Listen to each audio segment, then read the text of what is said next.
Hello everyone, a very good evening to all my viewers and to all my wonderful students. Guys, I am before you to have a very detailed analysis of the Hindu newspaper of Today's edition, that is the Hindu Monday, that is September 4th, that is today itself. The first news that we have got on the front page is that fiscally imprudent plans populism will hit the poor hard, says Prime Minister. In an interview ahead of G20 summit, Modi says he has warned the states against such policies as they may give political results in the short term but will extract a social and economic price in the long term. Says nation will be developed by 2047. Prime minister Narendra Modi का कहना है, अभी ये interview कर रहे थे, G20 summit होने वाला है, उसके जस्ट पहले इंटरव्यू कर रहे हैं जिसमें इन्होंने बोला है कि जो आजकल रेवड़ी कल्चर पे बात चल रही है कि फ्री बिजली देंगे, फ्री पानी देंगे, ये कर्ज माफ कर देंगे, तो ये सब चीज आपको शॉर्ट टर्म में गेन दे सकता है, शॉर्ट टर्म में पॉलिटिकल गेन दे सकता है, लेकिन लॉन्ग टर्म में ये सारी चीजें आपको बहुत बुरी तरीके से हार्म करेगी, पूरे देश को हार्म करेगी। और नरेंद्र मोदी ने यह भी बोला कि 2047 तक भारत एक विकसित देश बन चुका होगा, भारत एक डेवलप्ड कंट्री होगा। और इन्होंने कहा कि इन्होंने स्टेट गवर्नमेंट को बताया भी, स्टेट गवर्नमेंट को वार्न भी किया है कि ये जो रेवड़ी कल्चर है, ये जो पॉपुलिज्म प्लान है, इम्प्रूडेंट प्लान्स है, ये आपको हार्म करेगा लॉन्ग टर्म में। Next news is Stalin. MK Stalin has said that one nation, one poll, a bid to undermine federal structure. MK Stalin ने कहा कि जो ये चल रहा है कि साइमल्टेनियस लोकसभा और विधानसभा के चुनाव होंगे, ये इसलिए कराया जा रहा है क्योंकि केंद्र सरकार की चाहत है कि वो फेडरल स्ट्रक्चर को खत्म कर दे। फेडरल स्ट्रक्चर आप जानते हैं कि दैट इंडिया का जो ढांचा है वो फेडरल स्ट्रक्चर का है, मतलब कि एक पावर है जो कि on one hand central government is there and on the other hand state government is there. तो स्टालिन साहब जो तमिलनाडु के मुख्यमंत्री हैं, इनका कहना है कि दोनों चुनाव को एक साथ इसलिए कराया जा रहा है ताकि ये फेडरल स्ट्रक्चर को चोट पहुंचाना चाहते हैं, फेडरल स्ट्रक्चर को खत्म करना चाहते हैं। Okay, the center forming a panel to explore the idea of one nation, one election is nothing but a conspiracy with dictatorship to realize its goals, Tamil Nadu CM MK Stalin said on Sunday. In a social media post, he said it was a blatant attempt to undermine the federal structure of India. MK Stalin ने कहा कि ये conspiracy है, ये एक तरह का षड्यंत्र है डिक्टेटरशिप के साथ, और ये इसलिए कर रहे हैं क्योंकि they want to attain their goals. Next news is Karnataka teacher ask students to go to Pakistan. Urdu government में एक टीचर है हाई प्राइमरी स्कूल शिवमोगा में, कर्नाटका में, has been transferred following allegations that she asked students to go to Pakistan while scolding them for making noise in the classroom.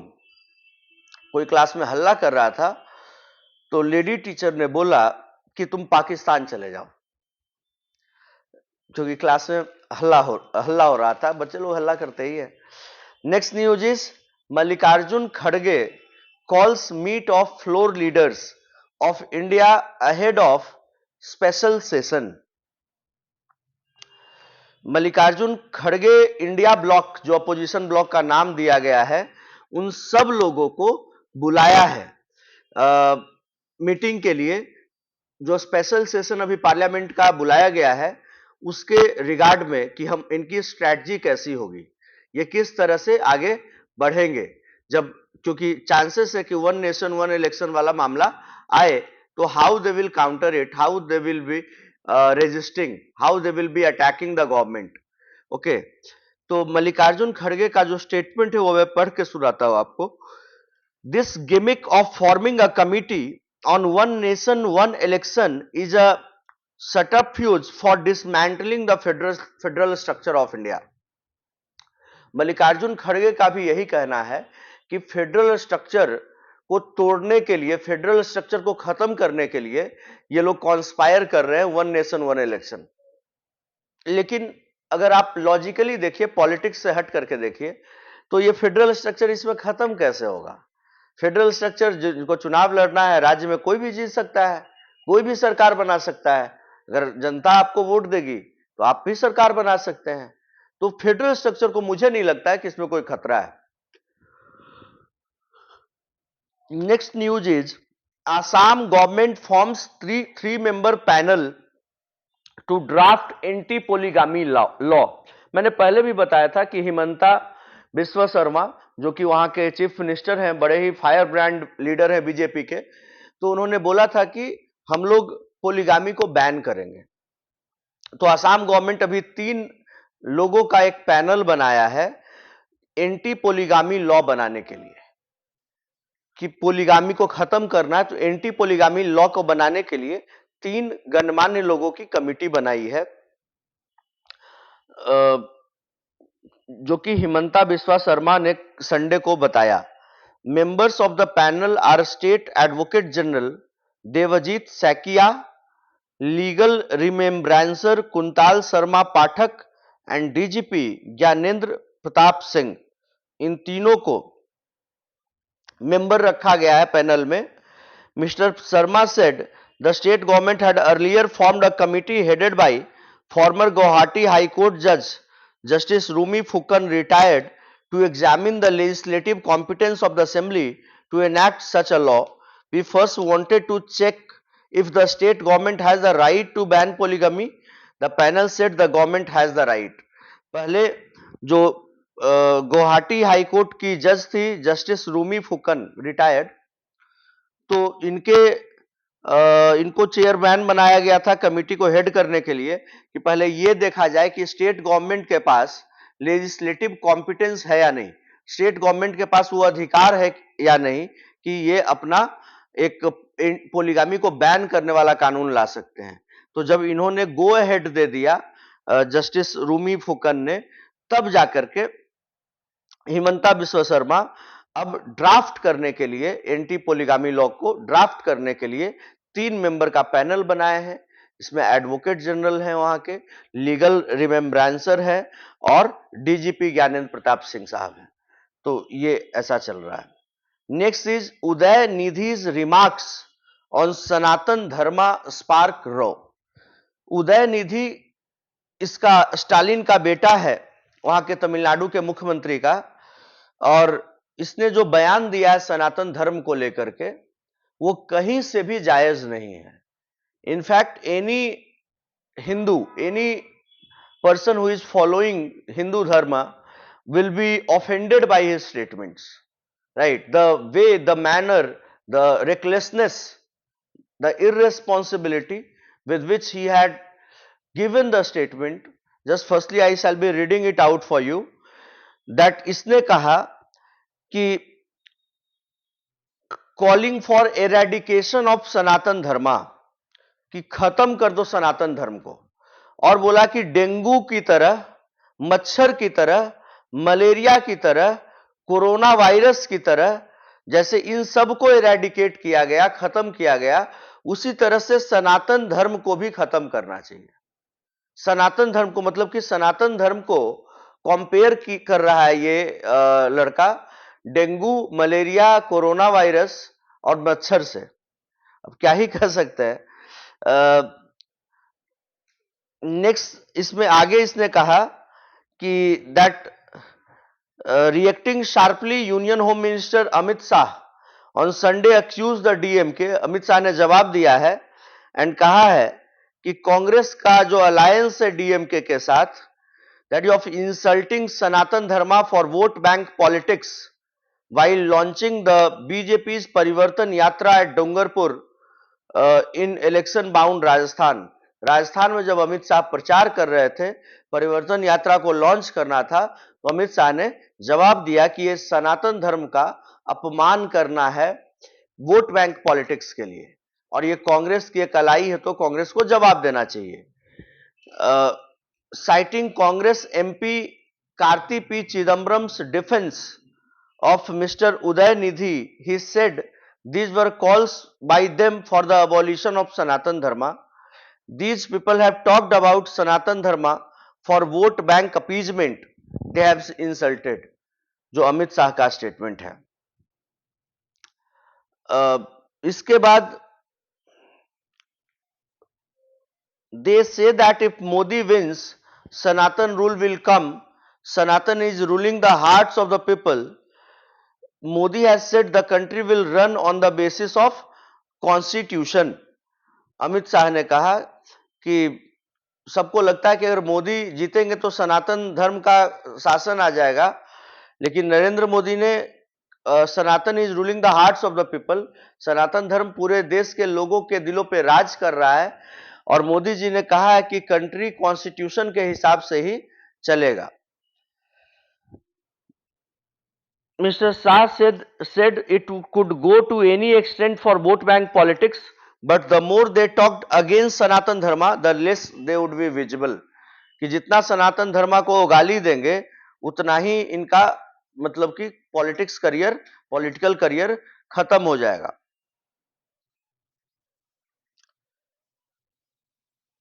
BJP के IT cell chief Amit Malviya हैं, इन्होंने कहा कि Udhayanidhi had called for genocide of 80% of India's population.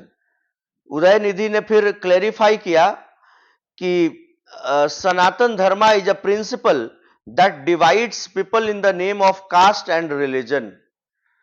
ये Udhayanidhi ने कहा कि सनातन धर्म एक ऐसा सिद्धांत है जो कि पीपल को, लोगों को कास्ट और रिलीजन के नाम पर बांटता है।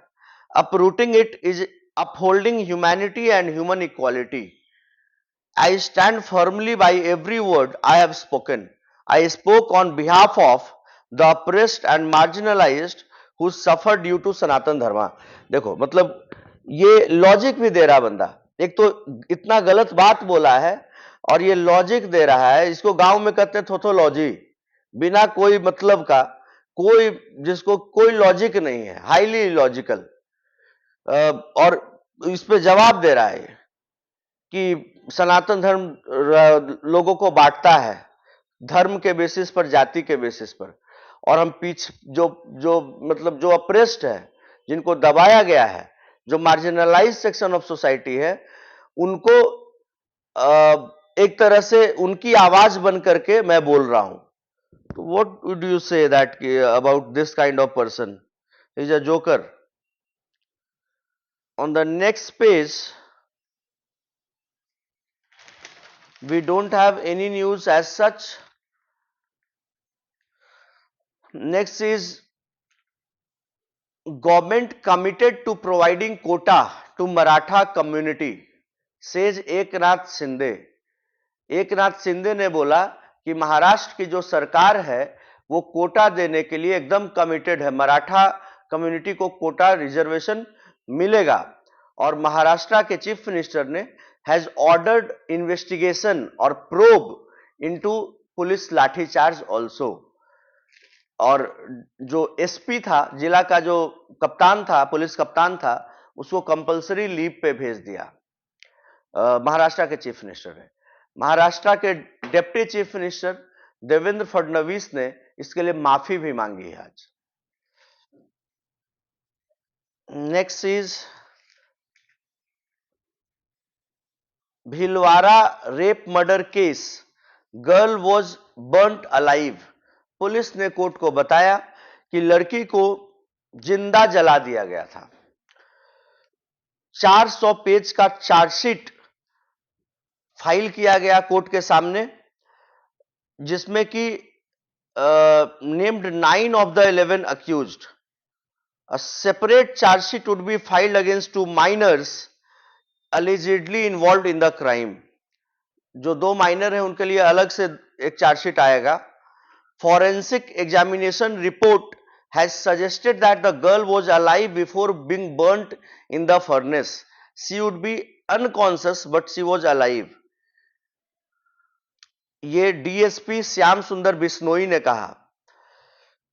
भिलवाड़ा रेप मर्डर केस के बारे में हम लोग बहुत बार बात किए हैं. जब न्यूज़पेपर का एनालिसिस कर रहे थे तब मैंने आपको उस समय भी बताया था कि इससे जघन्य कृत, इससे घटिया काम और कुछ हो नहीं सकता है कि आप बलात्कार करके, मर्डर करके, और मर्डर भी मतलब एक तरह से जिंदा जला देना, उस तरह से आपने जलाया.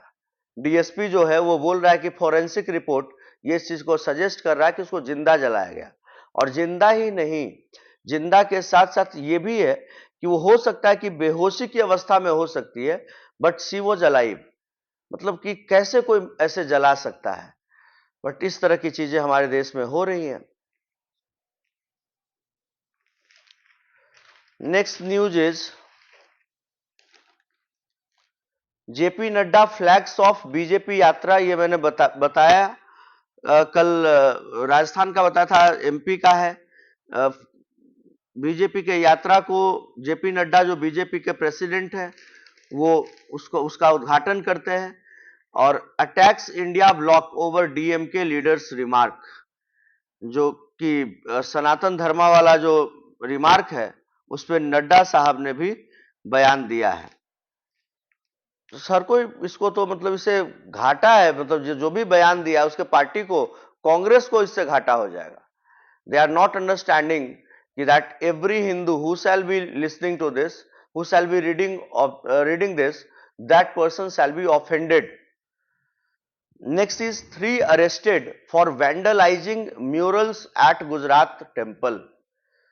3 लोग को अरेस्ट किया गया क्योंकि गुजरात टेम्पल में म्यूरल्स को वेंडलाइज किया गया.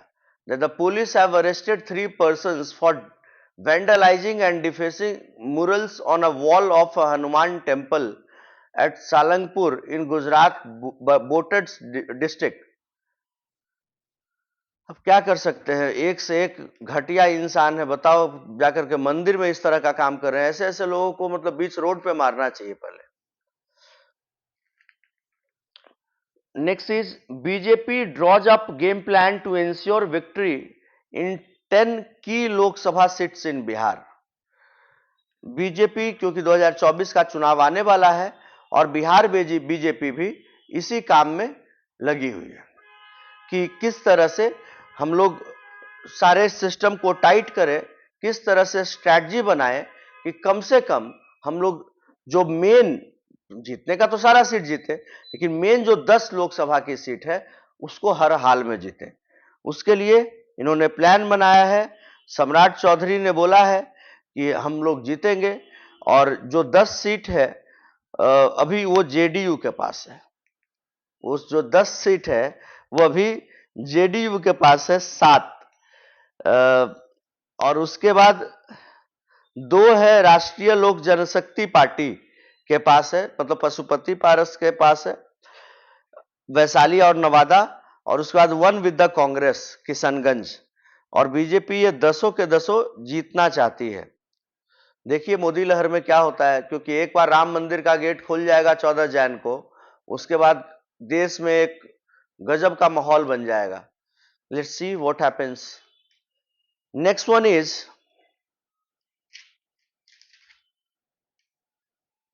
ये मैंने बता ही दिया कि टीचर को ट्रांसफर कर दिया गया. जिस टीचर ने स्टूडेंट को बोला था कि गो टू पाकिस्तान, क्योंकि वो हल्ला कर रहा था इसलिए. Congress to release booklet on its achievements and Modi's failures. Congress party जो है एक बुकलेट रिलीज करेगी अपने अचीवमेंट्स के, अपने उपलब्धि के बारे में और नरेंद्र मोदी के फेलियर के बारे में. Court's order and the ASI survey are flawed. Measuring hunger across states, the rise and fall of a Russian warlord. ये सब कुछ वैसा इंपॉर्टेंट है नहीं. Next is status of the right to information act. RTI के बारे में दिया गया है। आरटीआई के लिए एक अलग से हम लोग वीडियो बना करके ही डालेंगे, जिससे कि आप अच्छे तरीके से सारा चीज समझ सकें। Next is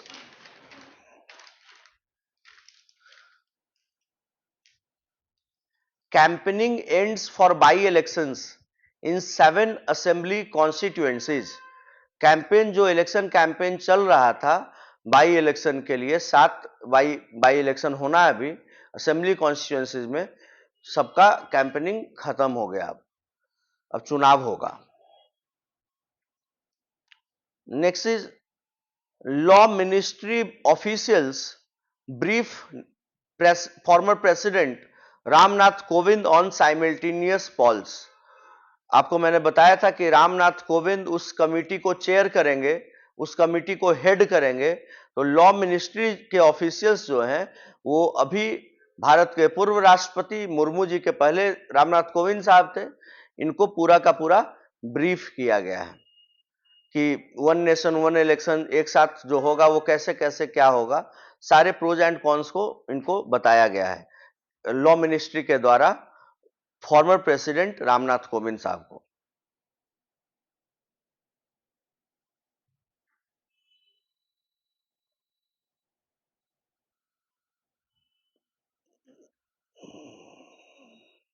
The BJP on Sunday named former Deputy Chief Minister of Uttar Pradesh Dinesh Sharma as its candidate for the by-election to a Rajya Sabha seat। Dinesh Sharma को साइडलाइन किया गया था। पहले वो पिछले योगी आदित्यनाथ के सरकार में उत्तर प्रदेश में उप मुख्यमंत्री थे, लेकिन उनको हटा दिया गया इस बार उनको रीइंस्टेट नहीं किया गया, मतलब कि उनको नहीं बनाया गया डिप्टी सीएम, उनकी जगह पे ब्रजेश पाठक को बनाया गया। और जो एक और डिप्टी सीएम पहले भी थे केशव प्रसाद मौर्य, इस बार भी है।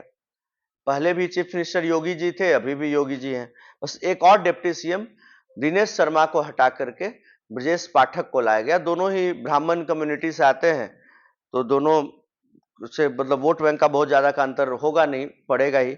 और दिनेश शर्मा को भी राज्यसभा का कैंडिडेट बनाया गया।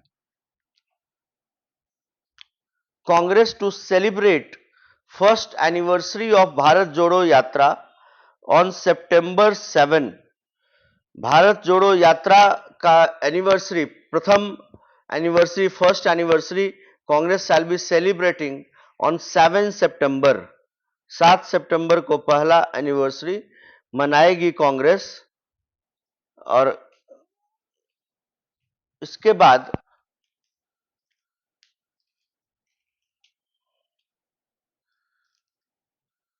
प्राइम मिनिस्टर के इंटरव्यू का ही पार्ट है कि that GDP centric view that is changing to human centric one. अब ह्यूमन सेंटर्ड अप्रोच को अपनाया जा रहा है जीडीपी सेंटर्ड अप्रोच की जगह पर। BJP hails PM's vision, opposition flags unemployment. BJP के लोगों ने प्राइम मिनिस्टर के विजन को लेकर के जो इंटरव्यू दिया, उसके विजन को लेकर के, क्योंकि प्राइम मिनिस्टर ने बोला है कि अगले साल हम, अगले टर्म में आप तीसरे नंबर की सबसे बड़ी अर्थव्यवस्था हो जाओगे। इसके बाद प्राइम मिनिस्टर ने बोला है कि 2047 तक भारत डेवलप्ड स्टेट बन जाएगा, डेवलप्ड कंट्री, विकसित देश बन जाएगा। तो इसमें प्राइम मिनिस्टर ने, जो नरेंद्र मोदी साहब है, इनके बारे में बीजेपी ने काफी बड़ाई किया है और इनके विजन के बारे में, विजन को बहुत बड़ा बताया है। लेकिन अपोजिशन जो है Congress, led by Congress party, they have said कि अनएम्प्लॉयमेंट का क्या, बेरोजगारी का क्या, रोजगार तो आप दे नहीं रहे।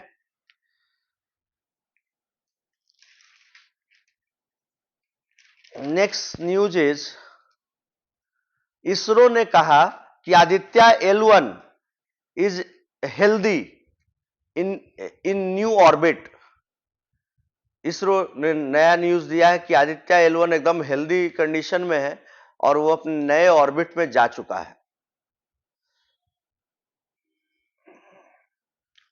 और कोई न्यूज ऐसा है सच लग नहीं रहा है। Ahead of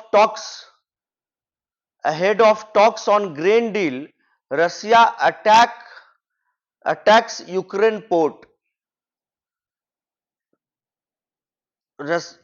NATO member Romania condemns the attack which took place on its border. मतलब कि ग्रेन डील पे बातें होने वाली थी, मीटिंग होने वाली थी, लेकिन उसके पहले रसिया ने यूक्रेन के पोर्ट पे अटैक कर दिया.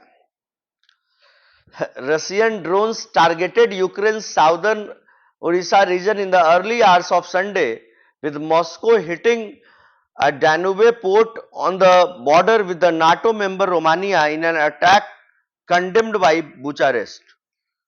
क्या ही कर सकते हैं. Next one is Iran sentences 2 women journalists to jail time. Iran की 2 female journalist will spend around a month, 1 महीना के आसपास लगभग बिताएंगे behind bars as part of a 3-year partly suspended prison sentence for conspiracy and collusion.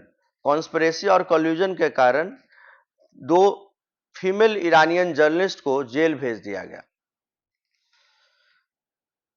Next is Colombo mulls converting Adani power project to a G2G deal. इसमें वैसा कुछ है नहीं. Rohit Sharma prefers the happy headache. India's keeper has first choice players to pick from against Nepal. Bumrah returns for personal reason to miss Monday game. Bumrah को एक बेटा या बेटी हुई है शायद, आज ट्वीट आया हुआ था. ईशान किशन और उस दिन हार्दिक पांड्या ने काफी रेस्पॉन्सिबल इनिंग खेली. जवागल श्रीनाथ जो कि आईसीसी के एलीट पैनल के मैच रेफरी हैं, उनका रिकॉर्ड है आज के मैच में 250वां मैच होगा as a match referee between India and Nepal on Monday. Srinath will become the 4th to reach the milestone after Ranjan Madugale, Chris Broad and Jeff Croy said he was privileged to have officiated in so many games. Javagal Srinath was such a fantastic bowler. शुरुआती झटका के नाम से famous थे क्योंकि पहले या दूसरे ओवर में ही विकेट चटका दिया करते थे. Zimbabwe cricket legend Heath Streak passes away. वो जिम्बाब्वे के पहले कप्तान भी रहे और वहां के one of the greatest cricketer. He died only at 49 years of age. सिर्फ 49 साल के एज में उनकी मौत हो गई. इनको कैंसर हो गया था, कोलोन कैंसर. एक बार कैंसर हो जाने के बाद तो यार बहुत मुश्किल, बहुत लाइफ बहुत टफ हो जाता है. फिर एक very welcome news is there on the last page. That is, India beats Pakistan in hockey Asia Cup final. In hockey 5S Asia Cup final, India की men hockey team was crowned champions at the inaugural men's hockey Asia shootout in the final. Right? India मतलब पाकिस्तान को बुरी तरीके से हरा दिया.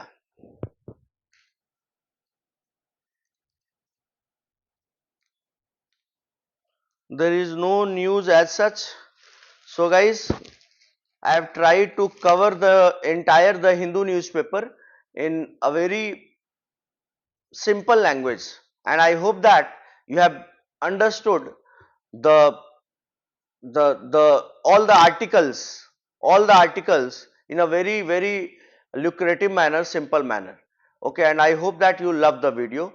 और अगर कहीं भी कोई भी दिक्कत लगे तो आप हमें बताइए, और अगर कहीं समझ में नहीं आया हो तो फिर से हमें बताइए, और अगर अच्छा लगे तो बाकी अपने दोस्तों को भी ये वीडियो शेयर करिए. Thank you everyone for watching मी. जय हिंद, जय श्री राम.